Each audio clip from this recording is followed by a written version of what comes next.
ਖਵਾਤੀਨ ਹਜ਼ਰਾਤ, ਪਿਛਲੀ ਜਿਹੜੀ ਮੇਰੀ ਆਟੋਬਾਇਓਗ੍ਰਾਫੀ ਦੀ ਖੁਦ ਨਿਵਿਸ਼ਤ ਜਿਹਨੂੰ ਮੈਂ ਕਹਿੰਦਾ ਉਹ 19ਵੀਂ ਕਿਸ਼ਤ ਸੀ।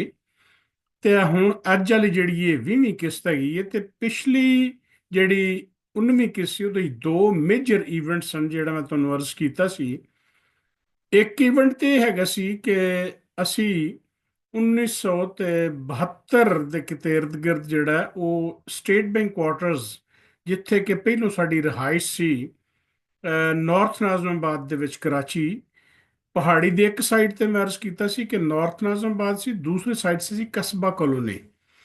ਤੇ ਨਾਰਥ ਨਾਜ਼ਮਾਬਾਦ ਅਸੀਂ ਉਹ ਸਟੇਟ ਬੈਂਕ ਕੁਆਰਟਰ ਜਦੋਂ ਰਹਿੰਦੇ ਸੀ ਤੇ ਉਸ ਤੋਂ ਬਾਅਦ ਫਿਰ ਅਸੀਂ ਚੇਂਜ ਕਰ ਲਿਆ ਆਪਣਾ ਘਰ।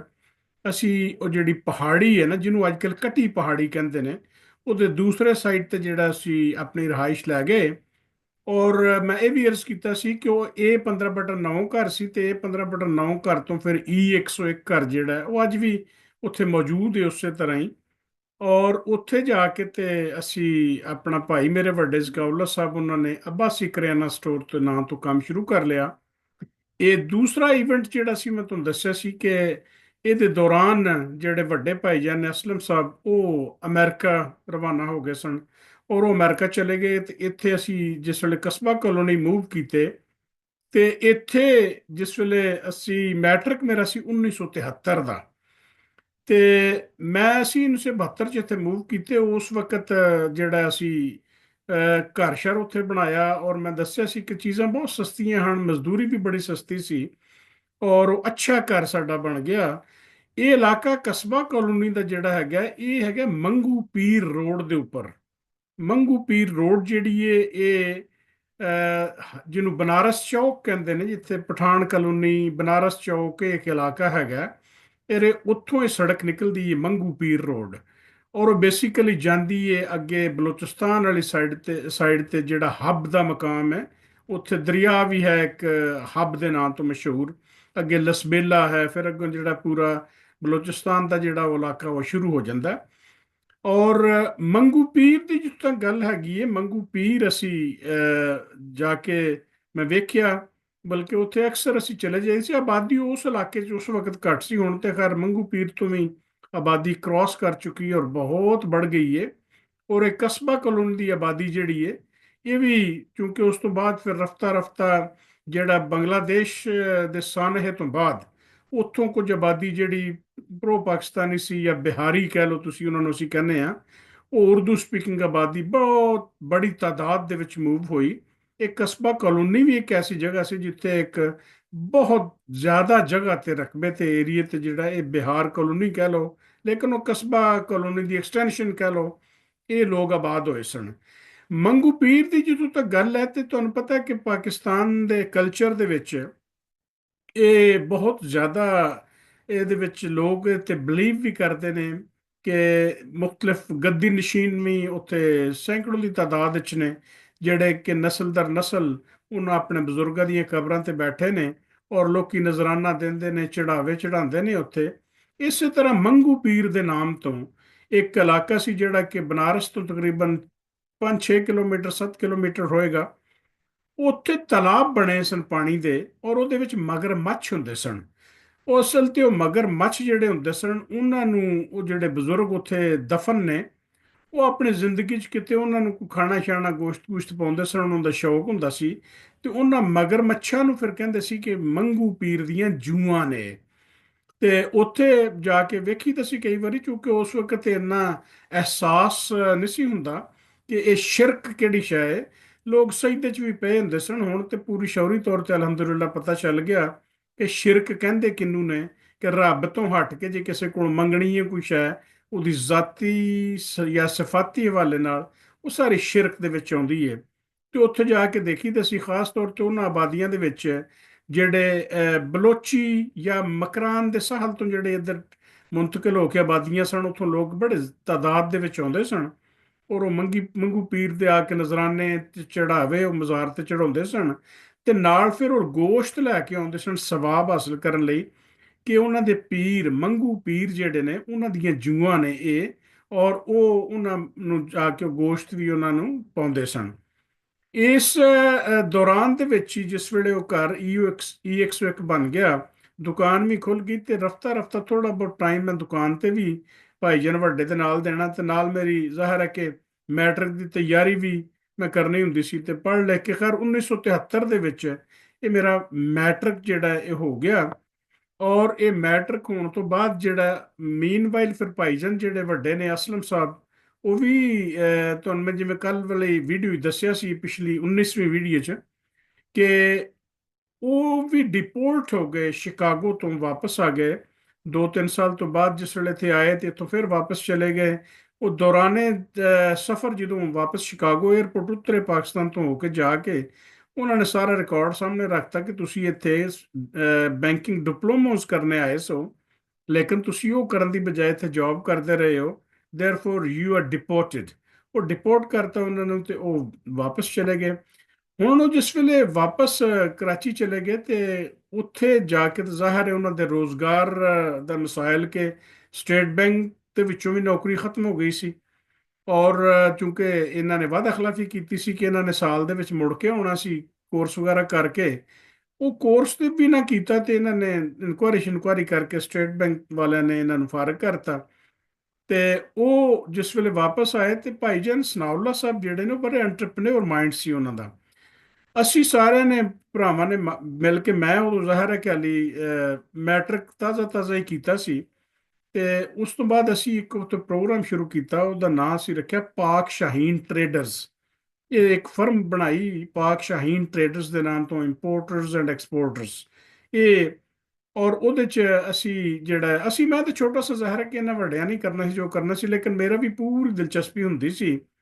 ਤੇ ਉਹ ਪਾਕ ਸ਼ਾਹੀਨ ਟਰੇਡਰਸ ਦੇ ਨਾਂ ਤੋਂ ਅਸੀਂ ਇੰਪੋਰਟ ਕਰਨੀ ਸਿਲੋਨ ਚੋਂ ਚਾਹੇ, ਇਹਨੂੰ ਆ ਕੇ ਇੱਥੇ ਪੈਕ ਕਰਨਾ ਕਰਾਚੀ ਦੇ ਵਿੱਚ, ਤੇ ਉਹਦਾ ਨਾਂ ਬ੍ਰਾਂਡ ਦਾ ਰੱਖਤਾ ਜੂਪੀਟਰ ਟੀ। Jupiter T. ਤੇ ਉਹ ਜੂਪੀਟਰ ਟੀ ਜਿਹੜੀ ਇੱਕ ਹੀ ਸਾਡਾ ਪ੍ਰੋਡਕਟ ਹੁੰਦਾ ਸੀ ਪਹਿਲੋਂ ਪਹਿਲੋਂ ਸ਼ੁਰੂ ਵਿੱਚ, ਉਹ ਜਿਹੜਾ ਹਫਤੇ ਪਿੱਛੋਂ ਭਾਈਜਾਨ ਨੇ ਜਿਹੜਾ ਜਿੱਦਣ ਮੇਰੀ ਛੁੱਟੀ ਹੋਣੀ ਮੰਮੀ ਨਾਲ ਜਾਣਾ, ਤੇ ਅਸੀਂ ਪੂਰਾ ਹਫਤਾ ਉੱਥੋਂ ਕਰਾਚੀ ਦੇ ਮੁxtਲਿਫ ਇਲਾਕਿਆਂ ਚੋਂ ਉਹਦੇ ਆਰਡਰ ਲੈਣੇ, ਜੁਪੀਟਰ ਟੀ ਦੇ ਮੁxtਲਿਫ ਛੋਟੇ ਵੱਡੇ ਸਟੋਰਾਂ ਦੇ ਉੱਤੋਂ। ਤੇ ਉਸ ਤੋਂ ਬਾਅਦ ਸਪਲਾਈ ਅਸੀਂ ਦੇਣੀ ਹੁੰਦੀ ਸੀ ਇੱਕ ਦਿਨ। ਔਰ ਮੇਰਾ ਉਹ ਦਿਨ ਛੁੱਟੀ ਦਾ ਦਿਨ ਹੁੰਦਾ ਸੀ ਕਾਲਜ ਦਾ, ਤੇ ਮੈਂ ਆ ਕੇ ਉਹਨਾਂ ਦੇ ਨਾਲ ਜਾਣਾ। ਤੇ ਲੇਕਿਨ ਇਹਦੇ ਵਾਸਤੇ ਜ਼ਰੂਰੀ ਸੀ ਕਿ ਮੈਂ ਡਰਾਈਵਿੰਗ ਸਿੱਖਦਾ। ਉਹ ਪਿਕਅਪ ਇੱਕ ਭਾਈਜਾਨ ਨੇ ਲਈ, ਅਸਲਮ ਸਾਹਿਬ ਨੇ, ਤੇ ਚੂੰਕਿ ਉਹ ਅਮਰੀਕਾ ਰਹੇ ਸਨ, ਉਹਨਾਂ ਨੂੰ ਤੇ ਡਰਾਈਵਿੰਗ ਆਉਂਦੀ ਸੀ। ਤੇ ਮੈਨੂੰ ਆਖਣ ਲੱਗੇ ਕਿ ਤੂੰ ਚਲਾ, ਤੈਨੂੰ ਵੀ ਮੈਂ ਡਰਾਈਵਿੰਗ ਸਿਖਾਣਾ, ਇਸ ਵਾਸਤੇ ਕਿ ਪਿੱਛੇ ਇੱਕ ਬੰਦੇ ਨੇ ਉਹ ਉੱਤਰ ਜੁਪੀਟਰ ਚਾਹ ਦੇ ਵੱਡੇ ਵੱਡੇ ਕਾਰਟਨ ਪਏ ਹੁੰਦੇ ਸਨ, ਉਹ ਆਰਡਰ ਦੇ ਮੁਤਾਬਕ ਸੈੱਟ ਕਰਕੇ ਦੁਕਾਨਾਂ ਤੇ ਸਪਲਾਈ ਕਰਨੇ ਹੁੰਦੇ ਸਨ। ਇੱਕ ਨੇ ਅੱਗੇ ਜਿਹੜਾ ਉਹ ਪਿਕਅਪ ਨੂੰ ਡਰਾਈਵ ਕਰਨਾ ਹੁੰਦਾ ਸੀ। ਤੇ ਭਾਈਜਾਨ ਕਹਿਣ ਲੱਗੇ ਚਲੋ ਮੈਂ ਕਦੀ ਜਿਹੜਾ ਉਹ ਡਿਲੀਵਰ ਕਰ ਦਿਆ ਕਰਾਂਗਾ, ਕਦੀ ਤੂੰ ਪਿੱਛੇ ਬਹਿ ਕੇ ਡਿਲੀਵਰ ਕਰ ਦਿਆ ਕਰ, ਤੇ ਡਰਾਈਵਿੰਗ ਦੀ ਜਾਚ ਸਿੱਖ ਤੂੰ। ਉਹ ਹੁਣ 1900 ਤੁਸੀਂ ਕਹਿ ਲਓ ਕਿ 74 ਦੇ ਵਿੱਚ ਜਿਹੜਾ ਉਹ ਨਾਲ ਮੈਂ ਕਾਲਜ ਦੀ ਲਾਈਫ ਮੇਰੀ ਸ਼ੁਰੂ ਹੋ ਚੁੱਕੀ ਸੀ, ਤੇ ਛੁੱਟੀ ਵਾਲੇ ਦਿਨ ਇਹ ਭਾਈਜਾਨ ਨੇ ਮੈਨੂੰ ਲੈ ਜਾਣਾ ਉਹ ਪਿਕਅਪ ਤੇ ਮੰਗੂ ਪੀਰ ਰੋਡ ਦੇ ਉੱਤੇ ਜਾ ਕੇ ਮੈਨੂੰ ਡਰਾਈਵਿੰਗ ਸਿਖਾਣੀ। ਤੇ ਫਿਰ ਉੱਥੇ ਇੱਕ ਵਾਰੀ ਇਹੋ ਮੌਕਾ ਆਇਆ ਵੀ ਆਮ ਤੌਰ ਤੇ ਜਿਹੜੀ ਵੱਡੀ ਗਲਤੀ ਮੇਰੇ ਕੋਲ ਹੁੰਦੀ ਸੀ, ਕਲੱਚ ਜਿਹੜਾ ਨਾ ਉਹ ਛੇਤੀ ਛੁੱਟ ਜਾਂਦਾ ਸੀ।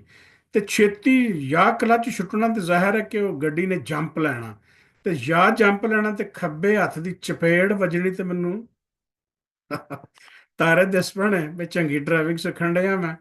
ਤੇ ਬਹਰਲ ਪਿਆਰ ਵੀ ਉਹਨਾਂ ਦਾ ਬੜਾ ਸੀ, ਤੇ ਲੇਕਿਨ ਉਸਤਾਦ ਸਨ ਮੇਰੇ, ਗੁੱਸਾ ਵੀ ਛੇਤੀ ਉਹਨਾਂ ਨੂੰ ਆ ਜਾਂਦਾ ਸੀ। ਲੇਕਿਨ ਡਰਾਈਵਿੰਗ 1974 ਤੋਂ ਮੈਂ ਹੁਣ ਤੱਕ, ਤੇ ਮੈਂ ਅੱਜ ਤੱਕ ਮੇਰਾ ਚਲਾਨ ਕਦੀ ਨਹੀਂ ਹੋਇਆ। ਔਰ ਅੱਲਾ ਦਾ ਸ਼ੁਕਰ ਹੈ ਕਿ ਇੱਥੇ ਬਾਹਰ ਅੰਦਰ ਵੀ ਆ ਕੇ, ਕੈਨੇਡਾ ਆ ਕੇ ਵੀ ਚਲਾ ਚਲੂ ਲਈਦੀ, ਉੱਥੇ ਵੀ ਚਲਾਉਂਦੇ ਰਹੇ ਹਾਂ, ਕੋਈ ਐਡਾ ਮਸਲਾ ਹੋਇਆ ਨਹੀਂ। ਤੇ ਉਹ ਅਸੀਂ ਚਾਹ ਦੀ ਸਪਲਾਈ ਜਿਹੜੀ ਸ਼ੁਰੂ ਕਰਤੀ। ਹੁਣ ਉਹ ਚਾਹ ਦੀ ਸਪਲਾਈ 'ਚੋਂ ਜਿਹੜਾ ਉਹ ਪ੍ਰੋਫਿਟ ਤੇ ਸਾਡਾ ਠੀਕ ਠਾਕ ਆਉਣ ਲੱਗ ਪਿਆ। ਲੇਕਿਨ ਬੇਸਿਕਲੀ ਕੋਈ ਬਿਜ਼ਨਸ ਮਾਈਂਡਡ ਲੋਕ ਅਸੀਂ ਨਹੀਂ ਸਾਂ। ਇੱਕ ਹੁੰਦਾ ਪਿਗ ਆਇਰਨ, ਉਹ ਅਸੀਂ ਇੱਕ ਵਾਰੀ ਪਿਗ ਆਇਰਨ ਜਿਹੜਾ ਇੰਪੋਰਟ ਕਰ ਲਿਆ, ਉਹ ਬਾਹਰੋਂ ਕਿਤੋਂ ਪਤਾ ਨਹੀਂ ਇਟਲੀ ਤੋਂ ਕਿ ਕਿਤੋਂ ਆਉਂਦਾ ਸੀ ਪਿਗ ਆਇਰਨ।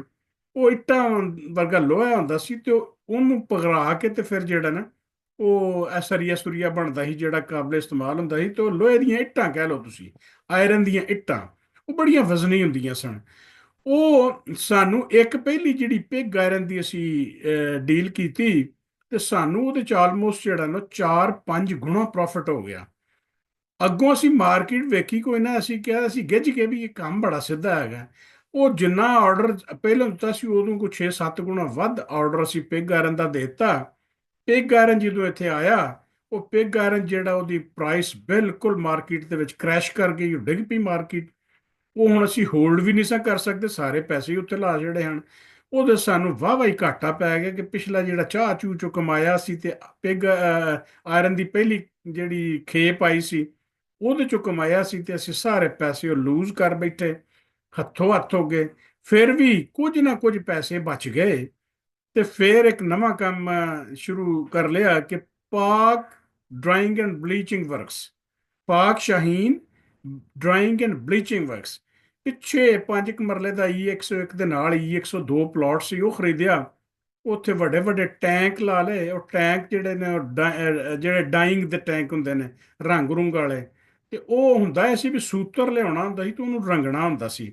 ਵੱਡੇ ਵੱਡੇ ਬੋਇਲਰ ਜਿਹੜੇ ਨੇ ਲਾ ਲਏ, ਉਹਨਾਂ ਵਿੱਚ ਜਿਹੜਾ ਉਹ ਪਾਣੀ ਜਿਹੜਾ ਉਬਲਦਾ ਗਰਮ ਕਰਨਾ, ਜਰਾ ਸਾਰੀ ਜਿਹੜੀ ਪ੍ਰੋਸੈਸਿੰਗ ਸੀ ਇਹਦੇ ਚ। ਉੱਥੇ ਹੁਣ ਸਾਡੇ ਗੁਆਂਢ ਚ ਹੁੰਦੇ ਸਨ ਇੱਕ ਮੱਲਣ ਬਾਈ ਤੇ ਕੱਲਣ ਬਾਈ। ਉਹ ਦੋਵੇਂ ਮੱਲਣ ਬਾਈ ਤੇ ਕੱਲਣ ਬਾਈ ਜਿਹੜੇ ਨੇ ਬੇਸਿਕਲੀ ਉਹ ਡਾਈਂਗ ਮਾਸਟਰ ਸਨ, ਤੇ ਉਹ ਬੜੇ ਤਜਰਬਾਕਾਰ ਸਨ ਟੈਕਸਟਾਈਲ ਦੀ ਇੰਡਸਟਰੀ ਦੇ ਵਿੱਚ, ਕਿਤੇ ਕੰਮ ਸ਼ਮ ਕਰਦੇ ਸਨ। ਉਹ ਮੱਲਣ ਬਾਈ ਤੇ ਨਾਲ ਅਸੀਂ ਗੱਲ ਕਰਕੇ ਤੇ ਉਹਨਾਂ ਨੂੰ ਅਸੀਂ ਹਾਇਰ ਕਰ ਲਿਆ। ਹੁਣ ਉਹਨਾਂ ਨੂੰ ਹਾਇਰ ਕਰਕੇ ਤੇ ਬਾਕੀ ਜਿਹੜੇ ਕੋਈ ਮਜ਼ਦੂਰ ਸਾਨੂੰ ਚਾਹੀਦੇ ਹਨ, ਛੋਟੀ ਜੀ ਫੈਕਟਰੀ ਕੋ 10-12, ਅਸੀਂ ਉਹ ਗੋਜਰਿਓਂ ਆ ਕੇ ਤੇ ਆਪਣੇ ਪਿੰਡੋਂ ਜਿਹੜਾ ਇਹ ਪਾਕ ਡਾਈਂਗ ਐਂਡ ਬਲੀਚਿੰਗ ਵਰਕਸ ਵਾਸਤੇ ਮਜ਼ਦੂਰ ਲੈ ਗਏ। ਇੱਕ ਤਾਂ ਹੀ ਮੈਨੂੰ ਯਾਦ ਹੈ, ਜੱਲਿਆਂ ਵਾਲਾ ਗੁਜਰੇ ਦੇ ਲਾਗੇ, ਤੇ ਉਹ ਜੱਲਿਆਂ ਵਾਲੇ ਦਾ ਰਜ਼ਾਕ ਹੁੰਦਾ ਸੀ, ਪਤਾ ਨਹੀਂ ਅੱਲਾ ਜਾਣੇ ਫਿਰ ਉਹ ਹੈ ਕਿ ਨਹੀਂ ਹੈ ਹੁਣ। ਇਹ ਜਿਹੜੇ ਨੇ ਅਸੀਂ ਮਜ਼ਦੂਰਾਂ ਦੀ ਟੀਮ ਕੋ 10-15 ਦੀ, ਤੇ ਮੱਲਣ ਭਾਈ ਮਾਸਟਰ ਲੱਗ ਗਏ। ਮਾਸਟਰ ਤੋਂ ਬਾਅਦ ਡਾਈਂਗ ਮਾਸਟਰ।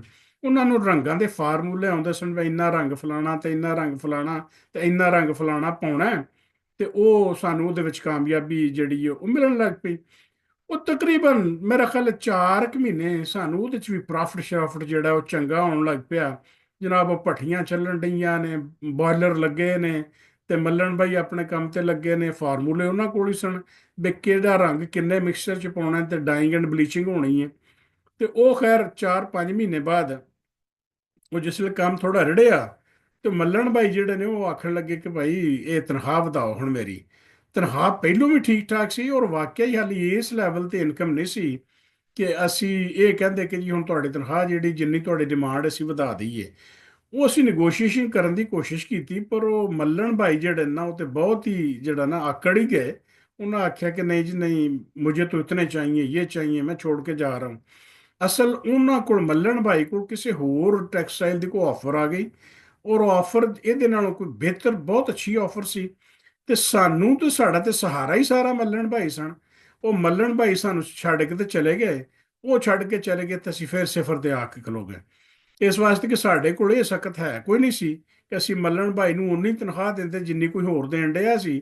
ਔਰ ਉਸ ਤੋਂ ਬਾਅਦ ਜਿਹੜਾ ਹੈ ਮਜ਼ਦੂਰ ਜਿਹੜੇ ਨੇ, ਇਹਨਾਂ ਨੂੰ ਵੀ ਕਿਸੇ ਨੂੰ ਟ੍ਰੇਨਿੰਗ ਨਹੀਂ ਸੀ, ਹੋਰ ਬੰਦਾ ਸਾਨੂੰ ਲੱਭਾ ਕੋਈ ਨਾ। ਉਹ ਅਸੀਂ 5-6 ਮਹੀਨੇ ਬਾਅਦ ਖਿੱਚ ਖਿਚਾ ਕੇ ਇਹਨਾਂ ਨੂੰ ਫਾਰਗ ਕੀਤਾ ਤੇ ਆਪਣੇ ਵਾਪਸ ਗੁਜਰੇ ਆ ਗਏ ਮਜ਼ਦੂਰ ਪਾਰਟੀ ਸਾਰੀ। ਤੇ ਅਸੀਂ ਫਿਰ ਉੱਥੇ ਦੇ ਉੱਥੇ ਹੀ ਖਲੋਤੇ ਰਹਿ ਗਏ। ਤੇ ਫਿਰ ਅੱਧਿਆਂ ਪਚੱਧਿਆਂ ਚੋਂ ਕਬਾੜ ਦੇ ਹਿਸਾਬ ਨਾਲ ਉਹ ਜਿਹੜੇ ਬੋਇਲਰ ਸ਼ੋਇਲਰ ਸਨ ਉਹ ਵੇਚੇ, ਉਹਨਾਂ ਨੂੰ ਢਾਹ ਢੂ ਕੇ ਤੇ ਫਿਰ ਉੱਥੇ ਘਰ ਬਣਾ ਕੇ ਤੇ ਉਹ ਕਿਰਾਏ ਤੇ ਦੇ ਦਿੱਤਾ। ਉੱਥੇ ਥੋੜਾ ਬਹੁਤ ਜਾਂ ਆਪਣੀ ਜ਼ਰੂਰਤ ਪੂਰੀ ਕਰ ਲੈਣੀ, ਕਦੀ ਕਿਰਾਏ ਤੇ ਉਹਨੂੰ ਦੇ ਦੇਣਾ। ਮਕਸਦ ਇਹ ਕਿ ਅਸੀਂ ਵਾਕਈ ਹੀ ਬੜੇ ਘਾਟੇ 'ਚ ਰਹੇ, ਔਰ ਸਬਕ ਇਹ ਸਿੱਖਿਆ ਕਿ ਜਿਹੜਾ ਕੰਮ ਆਪ ਨਾ ਆਉਂਦਾ ਹੋਵੇ ਉਸ ਕੰਮ ਨੂੰ ਹੱਥ ਹੀ ਨਹੀਂ ਪਾਉਣਾ ਚਾਹੀਦਾ। ਏਡੇ ਚੰਗੇ ਨਾ ਅਸੀਂ ਮੈਨੇਜਰ ਸਾਂ, ਨਾ ਕੋ ਉਦੋਂ MBA ਕੀਤੇ ਹਨ ਕਿ ਸਾਨੂੰ ਬਿਜ਼ਨਸ ਮੈਨੇਜਮੈਂਟ ਦਾ ਪਤਾ ਹੁੰਦਾ। ਅਸੀਂ ਤਾਂ ਸਿੱਧੇ ਸਿੱਧੇ ਜੱਟ ਬੂਟ ਲੋਕ ਸਾਂ, ਲੇਕਿਨ ਅਸੀਂ ਹੱਥ ਪਾ ਲਿਆ ਵੱਡੇ ਕੰਮ ਨੂੰ ਕਿ ਅਸੀਂ ਹੁਣ ਮਿਲ ਮਾਲਕ ਬਣਨ ਲੱਗੇ ਹਾਂ। ਬੜੇ ਬੜੇ ਜਨਾਬ ਅਸੀਂ ਉਹ ਇੰਪੋਰਟਰ ਤੇ ਐਕਸਪੋਰਟਰ ਬਣ ਜਾਣਾ ਹੈ। ਲੇਕਿਨ ਉਹ ਸਾਨੂੰ ਚਾਨਣ ਬੜੀ ਛੇਤੀ 1 ਸਾਲ ਦੇ ਵਿੱਚ ਵਿੱਚ ਹੀ ਸਾਰੇ ਹੀ ਕਾਰੋਬਾਰ ਸਾਡੇ ਫੇਲ ਹੋ ਗਏ। ਤੇ ਉਸ ਤੋਂ ਬਾਅਦ ਅਸੀਂ ਘਾਟਾ ਛੱਟਾ ਖਾ ਕੇ ਤੇ ਭਾਈ ਅਸਲਮ ਸਾਹਿਬ ਨੂੰ ਦੁਬਾਰਾ ਹਿੰਮਤ ਕਰਕੇ ਕੋਸ਼ਿਸ਼ ਕਰਕੇ, ਉਹਨਾਂ ਵਰਕਰ ਤੇ ਬਹੁਤ ਅੱਛੇ ਸਨ ਨਾ ਭਾਈ ਅਸਲਮ, ਉਹਨਾਂ ਨੂੰ ਸਟੇਟ ਬੈਂਕ ਵਾਲਿਆਂ ਨੇ ਦੁਬਾਰਾ ਆਫਰ ਦਿੱਤੀ ਕਿ ਤੁਸੀਂ ਸਾਡੇ ਕੋਲ ਆ ਜਾਓ। ਉਹ ਫਿਰ ਜਾ ਕੇ ਤੇ ਸਟੇਟ ਬੈਂਕ ਵਿੱਚ ਜੌਬ ਕਰਨਾ ਸ਼ੁਰੂ ਕਰਤਾ। ਮੇਰੀ ਸੂਰਤ ਹਾਲ ਇਹ ਸੀ ਕਿ ਮੈਂ ਉੱਥੇ Pakistan ship owners government college ਸੀ, ਜਿਹੜਾ ਕਿ ਨਾਰਥ ਨਾਜ਼ਮਾਬਾਦ ਵਾਲੀ ਸਾਈਡ ਤੇ ਸੀ। ਤੇ ਬਿਲਅਮੂਮ ਤੇ ਮੇਰਾ ਇੱਕ ਦੋਸਤ ਬਣ ਗਏ ਚੌਧਰੀ ਅਮਜਦ ਜਾਵੇਦ ਮੱਲੀ ਸਾਹਿਬ, ਉਹ ਵੀ ਉੱਥੇ Pakistan ship owners government college 'ਚ ਪੜ੍ਹਦੇ ਸਨ। ਤੇ ਉਹ ਘਰ ਦੇ ਛਿੰਦੇ ਸਨ, ਅੱਲਾਹ ਤਾਲਾ ਗਰੀਕੇ ਰਹਿਮਤ ਕਰੇ, ਮੇਰੇ ਚਾਚਾ ਜੀ ਉਹਨਾਂ ਦੇ ਅੱਬੂ ਜਿਹੜੇ ਨੇ ਚੌਧਰੀ ਇਜਾਜ਼ ਸਾਹਿਬ, ਇਹ ਵੀ ਕਸਬਾ ਕਲੋਨੀ 'ਚ ਹੀ ਰਹਿੰਦੇ ਸਨ। ਉਹ ਹੈਡਮਾਸਟਰ ਸਨ ਸਕੂਲ ਦੇ। ਉਹਨਾਂ ਦੇ ਬੇਟੇ ਸਨ ਅਮਜਦ ਜਾਵੇਦ ਸਾਹਿਬ, ਤੇ ਇਹ ਐਫਐਸਸੀ ਪ੍ਰੀ ਇੰਜੀਨੀਅਰਿੰਗ 'ਚ ਇਹਨਾਂ ਦਾਖਲਾ ਲਿਆ, ਤੇ ਮੇਰਾ ਸੀ ਐਫਐਸਸੀ ਪ੍ਰੀ ਮੈਡੀਕਲ 'ਚ। ਉਹ ਬਸ ਪੰਜਾਬੀ ਹੋਣ ਦੇ ਨਾਤੇ ਕਹਿ ਲਓ, ਉਹ ਸਾਡਾ ਆਪਸ 'ਚ ਰਾਬਤਾ ਹੋਇਆ। ਤੇ ਇਹ ਛਿੰਦਾ ਸੀ ਚੂੰਕਿ, ਤੇ ਇਹਨੂੰ ਹੁੰਦਾ 70 ਚਾਚਾ ਜੀ ਇਜਾਜ਼ ਮਰਹੂਮ ਨੇ ਲੈ ਕੇ ਦਿੱਤੀ ਸੀ। ਇਹਨੇ ਮੈਨੂੰ ਵੀ ਨਾਲ ਬਾੜ ਲਿਆਉਣਾ, ਤੇ ਮੈਂ Pakistan ship honours government college ਜਾ ਜਾਣਾ। ਹੁਣ ਯਾਦ ਰਹੇ ਉੱਥੋਂ ਕਿ ਉਹ ਜਿਸ ਵੇਲੇ ਮੈਂ 73 ਵਿੱਚ ਮੈਟ੍ਰਿਕ ਕਰਕੇ ਤੇ ਇੱਥੇ ਦਾਖਲ ਹੋਇਆ, ਤੇ ਉਦੋਂ ਐਫਐਸਸੀ ਪਾਰਟ 1 ਦਾ ਇਮਤਿਹਾਨ ਵੱਖਰਾ ਸੀ, ਐਫਐਸਸੀ ਪਾਰਟ 2 ਦਾ ਇਮਤਿਹਾਨ ਜਿਹੜਾ ਵੱਖਰਾ ਹੁੰਦਾ ਸੀ। ਉਹਨੂੰ ਪਾਰਟ 1 ਨੂੰ ਯਾਨੀ 11ਵੀਂ ਨੂੰ ਪਹਿਲੋਂ ਪਾਸ ਕਰਨਾ, ਤੇ ਫਿਰ 12ਵੀਂ ਨੂੰ ਪਾਸ ਕਰਨਾ। ਤੇ ਉਹ ਜਿਸ ਵੇਲੇ ਮੋਟਰਸਾਈਕਲ ਤੇ ਆਉਣ ਜਾਣ ਲੱਗ ਪਏ, ਤੇ ਸੱਚੀ ਗੱਲ ਇਹ ਆ ਕਿ ਮੇਰਾ ਫੇਰਾ ਟੋਰਾ ਇੱਧਰ ਉੱਧਰ ਵੱਧ ਗਿਆ। ਤੇ ਮੈਨੂੰ ਲੱਗਾ ਕਿ ਜਿਹੜਾ ਮੈਂ ਤੇ ਜਿਵੇਂ ਬੜਾ ਆਜ਼ਾਦ ਹੋ ਗਿਆ, ਸਕੂਲ ਤੋਂ ਕਾਲਜ ਦੀ ਲਾਈਫ 'ਚ ਆ ਗਿਆ। ਉਹਨਾਂ ਦਿਨਾਂ ਦੇ ਵਿੱਚ ਉਹ ਪੀਪਲ ਸਟੂਡੈਂਟ ਫੈਡਰੇਸ਼ਨ ਬੜੇ ਜ਼ੋਰਾਂ ਤੇ ਹੁੰਦੀ ਸੀ। ਉਹ ਤਾਂ ਨਵੀਦ ਇੱਕ ਹੁੰਦਾ ਸੀ, ਤੇ ਉਹ ਬੜਾ, ਉਹ ਇੱਕ ਉਹਨੂੰ ਸੁਰਖਾ ਕਹਿ ਲਓ ਤੁਸੀਂ, ਕਿ ਉਹ ਬਹੁਤ ਐਕਟਿਵਿਸਟ ਹੁੰਦਾ ਸੀ ਪੀਪਲ ਪਾਰਟੀ ਦਾ। ਤੇ ਉਹ ਉਹਦੇ ਨਾਲ ਸਲਾਮ ਦੁਆ ਹੋ ਗਈ, ਤੇ ਅੱਗੇ ਪਿੱਛੇ ਜਾਣ ਆਉਣ ਤੇ ਚੌਧਰ ਚ ਪੈਰ ਰੱਖਣ ਲੱਗ ਪਏ ਜਿਸ ਵੇਲੇ। ਤੇ ਮੇਰੀ ਜਿਹੜੇ ਨੇ ਘਰਦਿਆਂ ਨੂੰ ਇਹ ਸੀ ਵੀ ਭਾਈਜਾਨ ਵੱਡੇ ਜਿਹੜੇ ਨੇ ਸਾਰਿਆਂ ਨੂੰ, ਕਿ ਇਹ ਬੜੀ ਮਿਹਨਤ ਕਰਦਾ, ਬੜਾ ਪੜ੍ਹਦਾ। ਹਾਲਾਂਕਿ ਮਿਹਨਤ ਕਾਹਦੀ ਪੜ੍ਹਨੀ ਸੀ, ਮੈਂ ਜਿਸ ਵੇਲੇ ਕਾਲਜ ਦਾ ਟਾਈਮ ਮੁੱਕ ਵੀ ਜਾਣਾ, ਇਹਨਾਂ ਨੂੰ ਹੁੰਦਾ ਸੀ ਉੱਥੇ ਪੜ੍ਹਦਾ ਕਿਤੇ ਬਹਿ ਕੇ, ਤੇ ਮੈਂ ਉਹਦੇ ਨਾਲ ਨਵੀਦ ਦੇ ਨਾਲ ਫਿਰਦਿਆਂ ਫੁਰਦਿਆਂ ਰਹਿਣਾ। ਅਸੀਂ ਦੋਵਾਂ ਨੇ ਕਦੀ ਉਸ ਕੈਫੇ ਤੇ ਬਹਿ, ਕਦੀ ਉਸ ਕੈਫੇ ਤੇ ਬਹਿ, ਕਦੀ ਉਹਦੇ ਨਾਲ ਯਾਰੀ ਬਾਸ਼ੀ, ਕਦੀ ਉਹਦੇ ਨਾਲ ਯਾਰੀ ਬਾਸ਼ੀ। ਉਹ ਫਸਟ ਈਅਰ ਮੇਰੀ ਜਿਹੜੀ ਹੈ ਨਾ, ਉਹਦੇ ਚੋਂ ਨਤੀਜਾ ਇਹ ਨਿਕਲਿਆ ਕਿ ਉਹ ਕੰਪਾਰਟਮੈਂਟ ਮੇਰੀ ਆ ਗਈ ਕਿ ਇੱਕ ਦੋ ਸਬਜੈਕਟ ਫੇਲ ਹੋ ਗਏ। ਇਹ ਹੁਣ ਘਰ ਵਾਲਿਆਂ ਮੇਰਿਆਂ ਵਾਸਤੇ ਬਹੁਤ ਭੈੜੀ ਖਬਰ ਸੀ, ਭਰਾਵਾਂ ਵਾਸਤੇ। ਉਹਨਾਂ ਆਖਿਆ ਤੂੰ ਫੇਲ ਹੋ ਨਹੀਂ ਸਕਦਾ, ਗੱਲ ਕੀ ਹੈ? ਇਹਨਾਂ ਗੋੜਾ ਪਿਛੋੜਾ ਲਾ ਕੇ ਕੁਝ ਅਮਜਦ ਨੂੰ ਪੁੱਛਿਆ, ਕੋਈ ਦੂਸਰਿਆਂ ਤੀਸਰਿਆਂ ਨੂੰ, ਤੇ ਪਤਾ ਲੱਗਾ ਕਿ ਇਹਦੀ ਯਾਰੀ ਉਹਦੇ ਨਾਲ ਫਲਾਣੇ ਨਾਲ ਲੱਗ ਗਈ ਹੈ। ਤੇ ਉਹ ਨਾ ਤੇ ਆਪ ਪੜ੍ਹਦਾ ਤੇ ਨਾ ਹੀ ਇਹਨੂੰ ਪੜ੍ਹਨ ਦਿੰਦਾ। ਇਹਨਾਂ ਕੋਲ ਖੈਰ ਜਿਹੜਾ ਇਹਨਾਂ ਨੇ ਪਿੰਡ ਦੱਸ ਦਿੱਤਾ, ਬਾਈ ਨੂੰ ਚਿੱਠੀ ਲਿਖਤੀ ਵੀ ਇਹ ਸਾਡੇ ਕਾਬੂ ਨਹੀਂ ਆਉਂਦਾ, ਤੇ ਇਹਨੂੰ ਅਸੀਂ ਘਲਾਉਣ ਲੱਗੇ ਆ। ਇਹਨਾਂ ਦੀ ਮਿੰਨਤਾਂ ਮੁੰਤਾਂ ਕਰਕੇ ਤੇ ਮੈਂ ਗਰਮੀਆਂ ਦੀ ਛੁੱਟੀਆਂ ਆਇਆ ਤੇ ਪਿੰਡ ਆਇਆ, ਤੇ ਪਿਓ ਨੇ ਢਾਹ ਲਿਆ। ਉਹਨਾਂ ਨੇ ਵੀ ਉਹ ਮੇਰਾ ਹਸ਼ਰ ਨਸ਼ਰ ਕੀਤਾ ਵੀ ਤੈਨੂੰ ਘਲਿਆ ਕਿਹੜੇ ਕੰਮ ਸੀ? ਜੇ ਇਹੋ ਹੀ ਲੜਾਈਆਂ ਪੜਾਈਆਂ ਯਾਰੀਆਂ ਬਾਸ਼ੀਆਂ ਰੱਖਣੀਆਂ ਸਨ, ਤੇ ਫਿਰ ਇਹ ਪਿੰਡ ਹੀ ਰਹਿੰਦੋ ਤੂੰ। ਤੂੰ ਪਿੰਡ ਹੀ ਰਹਿ ਕੇ ਤੇ ਆਪਣਾ ਕੰਮ ਜਿਹੜਾ, ਲੇਕਿਨ ਜ਼ਾਹਿਰ ਹੈ ਬਲੱਡ ਦੇ ਵਿੱਚ ਲੜਾਈ ਪੜਾਈ ਹੁਰੀਅਤ ਪਸੰਦੀ ਭੈੜੀ ਸੀ ਜਾਂ ਚੰਗੀ ਸੀ, ਉਹ ਤਾਂ ਸ਼ਾਮਲ ਸੀ। ਜੰਗ ਜਦਲ ਇਹ ਸ਼ੁਰੂ ਚੋਂ ਹੀ ਜਿਹੜੇ ਗੱਲ ਨੇ ਉੱਚੀ ਕਿਸੇ ਨੇ ਕੀਤੀ, ਕਿਉਂਕਿ ਸਬਕ ਹੀ ਇਹ ਦੱਸਿਆ ਹੁੰਦਾ ਸੀ ਮਾਂ ਪਿਓ ਨੇ ਕਿ ਪੁੱਤਰ ਕਿਸੇ ਨਾਲ ਜ਼ਿਆਦਤੀ ਕਰਨੀ ਕੋਈ ਨਹੀਂ, ਤੇ ਜਿਹੜਾ ਜ਼ਿਆਦਤੀ ਕਰੇ ਉਹਨੂੰ ਛੱਡਣਾ ਕੋਈ ਨਹੀਂ। ਇਹ ਐਸਾ ਸਬਕ ਸੀ ਕਿ ਕਿਤੇ ਨਾ ਕਿਤੇ ਜ਼ਿਆਦਤੀ ਤੁਸੀਂ ਨਹੀਂ ਵੀ ਕਰਦੇ ਤੇ ਕੋਈ ਕਰ ਦਿੰਦਾ, ਤੇ ਫਿਰ ਉਹਨੂੰ ਛੱਡਣ ਨਾ ਦਾ ਸਬਕ ਉਹ ਸੀ ਜਿਹੜਾ ਸਾਡੇ ਖੂਨ 'ਚ ਸ਼ਾਮਲ ਸੀ। ਘਾਟਾ ਬੜਾ ਖਾਦਾ, ਪਿਓ ਦੀ ਮਿੰਤ ਮੁੰਤ ਕਰਕੇ ਤੇ ਫਿਰ ਉਹਨਾਂ ਗੱਡੀ ਚੜ੍ਹਤਾ, ਤੇ ਮੈਂ ਆ ਕੇ ਤੇ ਉਹ ਚ ਉਹਨਾਂ ਨੂੰ ਨਵੀਦ ਦਾ ਅੱਲਾ ਕੀਤਾ ਐਸਾ ਹੋ ਗਿਆ ਕਿ ਉਹ ਪੀਪਲ ਪਾਰਟੀ ਚ ਇੰਨਾ ਖੁੱਭ ਗਿਆ ਕਿ ਉਹ ਕਾਲਜ ਹੀ ਛੱਡ ਗਿਆ। ਜਦੋਂ ਉਹ ਕਾਲਜ ਹੀ ਛੱਡ ਗਿਆ, ਤੇ ਉਸ ਤੋਂ ਬਾਅਦ ਮੈਨੂੰ ਇਹ ਵੀ ਪਤਾ ਲੱਗਿਆ ਵੀ ਕਿਤੇ ਉਹਨਾਂ ਦਾ ਇੱਕ ਤਲਕ ਉਹ ਹਾਈਜੈਕਿੰਗ ਬਾਅਦ ਚ ਕਿਤੇ ਹੋਈ, ਤੇ ਉਹਦੇ ਵਿੱਚ ਵੀ ਉਹ ਮਲਵਸ ਨਿਕਲਿਆ। ਚਲੋ ਮੇਰੀ ਤੇ ਵੇੜ ਨਾਲ ਹੀ ਜਾਨ ਛੁੱਟ ਗਈ, ਨਹੀਂ ਤੇ ਪਤਾ ਨਹੀਂ ਉੱਥੇ ਇਹੋ ਜਿਹੇ ਕੇਸਾਂ ਕੁਸਾਂ 'ਚ ਮੈਂ ਵੀ ਹੁੰਦਾ। ਖੈਰ ਸਿੱਖਿਆ ਮੈਂ ਉਹਦੇ ਕੋਲੋਂ ਵੀ ਬੜਾ, ਇਸ ਵਾਸਤੇ ਕਿ ਨਜ਼ਰਿਆਤੀ ਤੌਰ ਤੋਂ ਉਦੋਂ ਭੁੱਟੋ ਸਾਹਿਬ ਦਾ ਦੌਰ ਸੀ, ਤੇ ਭੁੱਟੋ ਸਾਹਿਬ ਜਿਹੜੇ ਨੇ ਉਹ ਬੜੇ ਐਕਟਿਵਿਸਟ ਸਨ, ਬੜੇ ਮਾਰੂਫ ਸਨ। ਤੇ ਨਵੀਦ ਦੀ ਬੜੀ ਟੌਰ ਹੁੰਦੀ ਸੀ ਉੱਥੇ। ਸਾਰੇ ਟੀਚਰਾਂ ਨੇ ਡੱਬ ਨਾਲ ਪਿਸਤੌਲ ਵੀ ਲਾਇਆ ਹੁੰਦਾ ਸੀ, ਹਾਲਾਂਕਿ ਸਟੂਡੈਂਟ ਹੁੰਦਾ ਸੀ ਉਹ, ਲੇਕਿਨ ਟੀਚਰ ਸਾਰੇ ਘਬਰਾਉਂਦੇ ਹੁੰਦੇ ਸਨ। ਸਾਡੇ ਫਿਜ਼ਿਕਸ ਦੇ ਟੀਚਰ ਅੱਲਾਹ ਤਾਲਾ ਖੁਸ਼ ਰੱਖੇ, ਪਤਾ ਨਹੀਂ ਹੁਣ ਹਯਾਤ ਨੇ ਕਿ ਨਹੀਂ, ਅਜ਼ਹਾਰੁਲ ਹਕ ਹੱਕੀ ਸਾਹਿਬ ਬੜੇ ਗ੍ਰੇਟ ਆਦਮੀ ਸਨ। ਮੈਂ ਜਿਸ ਵੇਲੇ ਦੁਬਾਰਾ ਫਿਰ ਫਸਟ ਈਅਰ 'ਚ ਦਾਖਲਾ ਲਿਆ, ਤੇ ਮੈਂ ਕਾਲਜ ਚੋਂ ਆਲਮੋਸਟ ਟਾਪ ਦੇ ਕਰੀਬ, ਕੋ ਪਹਿਲਾਂ ਤਿੰਨਾਂ ਚੌ ਪੋਜੀਸ਼ਨਾਂ ਚੋਂ ਮੈਂ ਲੈ ਗਿਆ। ਖੈਰ ਮੇਰੀ ਦੂਸਰੇ ਸਾਲ ਜਿਹੜਾ ਰਿਜ਼ਲਟ ਹੈ ਮੇਰਾ, ਉਹ ਮਿਲਾ ਜੁਲਾ ਕੇ ਤੇ ਮੇਰੇ 625 ਨੰਬਰ 1976 ਚ ਮੇਰੀ ਐਫਐਸਸੀ ਹੋਈ, ਤੇ 625 ਨੰਬਰ ਮੇਰੀ ਫਸਟ ਡਿਵੀਜ਼ਨ ਆ ਗਈ। ਤੇ ਉਹ ਜਨਾਬ ਮੈਂ ਐਫਐਸਸੀ ਕਰਕੇ ਤੇ ਉੱਥੋਂ ਮੁਕੰਮਲ ਕਰ ਲਿਆ। ਇੱਕ ਅੱਧੀ ਮੈਂ ਵੀਡੀਓ ਹਾਲੀ ਹੋਰ ਕਰਨੀ ਹੈ ਕਰਾਚੀ ਤੇ, ਕਿ ਕਾਇਦੇ ਆਜ਼ਮ ਦੇ ਮਜ਼ਾਰ ਦੇ ਵਿੱਚ ਕੀ ਹੈ, ਤੇ ਜਿਹੜੇ ਮੁxtਲਿਫ ਪਿਕਨਿਕ ਸਪੌਟਸ ਨੇ ਉਹਨਾਂ ਤੇ ਕੀ ਹੈ, ਜਾਂ ਹੋਰ ਕੋਈ ਚੰਦ ਇੱਕ ਦੋ ਯਾਦਾਸ਼ਤਾਂ ਕਿਹੜੀਆਂ ਨੇ। ਤੇ ਉਸ ਤੋਂ ਬਾਅਦ ਉਹ ਅਗਲੀ ਇੱਕ ਜਾਂ ਦੋ ਵੀਡੀਓਜ਼ 'ਚ ਜ਼ਿਕਰ ਕਰਕੇ ਉਹਦਾ, ਤੇ ਫਿਰ ਇਨਸ਼ਾਅੱਲਾ ਮੈਂ ਤੁਹਾਨੂੰ ਦੱਸਾਂਗਾ ਕਿ 1976 'ਚ ਮੇਰੀ ਐਫਐਸਸੀ ਹੋ ਗਈ। ਤੇ ਉਸ ਤੋਂ ਬਾਅਦ ਮੇਰਾ ਵਾਪਸੀ ਦਾ ਪੰਜਾਬ ਦਾ ਸਫ਼ਰ ਕਿਉਂ ਹੋਇਆ, ਤੇ ਕਿਵੇਂ ਹੋਇਆ?